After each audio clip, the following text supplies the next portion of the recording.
Thank you so much, Ms. Moore, for that introduction. For those of you who don't know, Miss Irene Moore is my intake system into the sorority.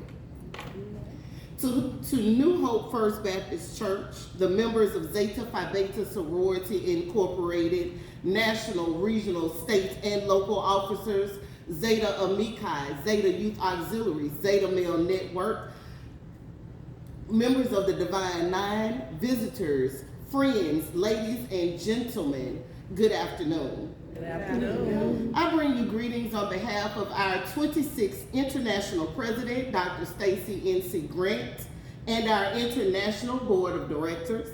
I am honored to also bring you greetings from the South Central Region Executive Board and members of Zeta Phi Beta Sorority across the states of Alabama, Arkansas, Mississippi, and Tennessee. Thank you, Kappa Zeta, for this opportunity and for all of the encouragement, support, and love that you've shown me over the years, especially when I served as your Mississippi State Director and now as your South Central Regional Director. It's always good to be home, and I'm so often on the road visiting other chapters in other states that I'm rarely here, but I appreciate you all today. It is indeed an honor and privilege to have been asked to speak on this program today, embracing the extraordinary legacy of finer womanhood. Maya Angelou once said, "No man can know where he is going unless he knows exactly where he has been and exactly how he arrived at his present place." So I hope you don't mind me embellishing you about the true legacy of finer womanhood and how we arrived at this present place of yearly observances of finer womanhood. Picture it. One evening on the campus of Howard University in the year 1919, when Charles Robert Samuel Taylor took Arizona Cleaver for a walk around the reservoir, sharing with her his desire for a sister organization to Phi Beta Sigma fraternity, a sorority for finer women. They didn't know that when they embraced the extraordinary by having a dream and vision to start a sorority for finer women, that would be constitutionally bound to a fraternity. They didn't know that what started as a dream and a lover's struggle would turn out to be the most outstanding international service sorority, Zeta Phi Beta Sorority Incorporated. Founder Viola Tyler had friends in both of the existing sororities at the time. She said, "I could not become a friend's maid in order to become a pledge. I thought that zeal or active interest should surpass submissiveness." Therefore, she and the other four founders stressed that Zeta should stand for something of importance. Zeta should mean having great energy or enthusiasm in pursuit of a cause or an objective. The objective was to further the cause of education by encouraging the highest standards of scholarship among college women. The objective was to have uplifting, worthwhile projects on college campuses and within our communities. The objective was to further the spirit of sisterly love and promote the ideals of finer womanhood. Sora Eugenia Florence Childs was a native of Jackson, Mississippi, and a charter member to the sorority's Beta chapter at the campus of Morris Brown College. In 1923, at the conclave in Atlanta, Eugenia introduced the idea of a sorority-wide observation of finer womanhood called Finer Womanhood Week. At the 1947 Boulé, the Woman of the Year activity was adopted as a national Finer Womanhood Week project. At the time, citizens were asked to nominate or submit names to the chapter of women who they felt should be recognized as the most outstanding because of their work in the community. The women receiving the greatest number of votes was named Woman of the Year and honored at public programs. Final Womanhood Week evolved into Final Womanhood Month under past International President Isabel M. Herson, who served from 1972 to 1974. From the last full week of February through the entire month of March, Final Womanhood Month is still celebrated by chapters with programs like you're having today.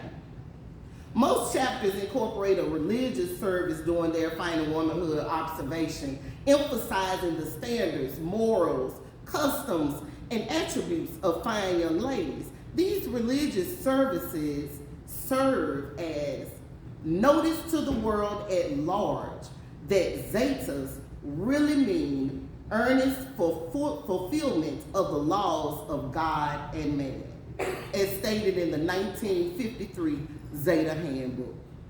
Investing in the education of women in the early 1900s added more women to the workforce, allowing for more women to be able to uplift their communities.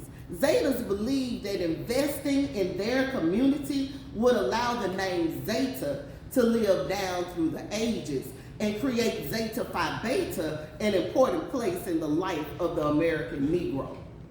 Soror Charlene Pierre of Zeta Kappa chapter once said, "Final womanhood is a participatory activity and is certainly not for spectators." Final womanhood holds significant importance within Zeta Phi Beta Sorority Incorporated. It represents the ideals, values, and characteristics that the sorority encourages its members to embody and strive towards. To Zeta Phi Beta, final womanhood encompasses a commitment to personal development, academic excellence, service to the community, sisterhood, and leadership. It's about upholding high moral and ethical standards and exhibiting grace, dignity, integrity in all endeavors. Final women should be like-minded, be sympathetic, love one another, be compassionate and humble, like the Bible says in 1 Peter 3:8. When we ignite the torch of final womanhood, people should see that we carry and embrace the extraordinary light of Jesus. Final women recognize the importance of continuous growth and self-improvement, as well as the empowerment of other women to make positive impacts in our communities and beyond. Atlantic Regional Director Judge Beverly Tatham once said, "Finer is a personal call to action, a beacon of inspiration that motivates others to join in the pursuit of excellence."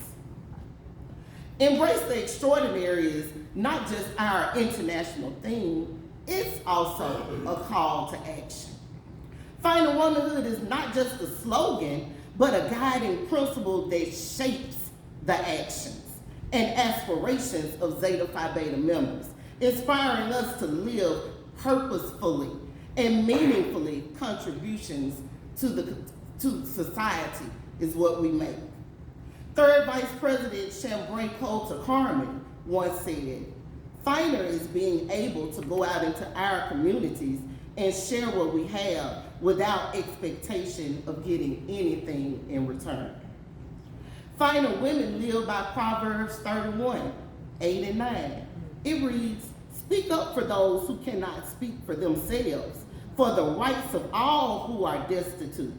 Speak up and judge fairly. Defend the rights of the poor and needy."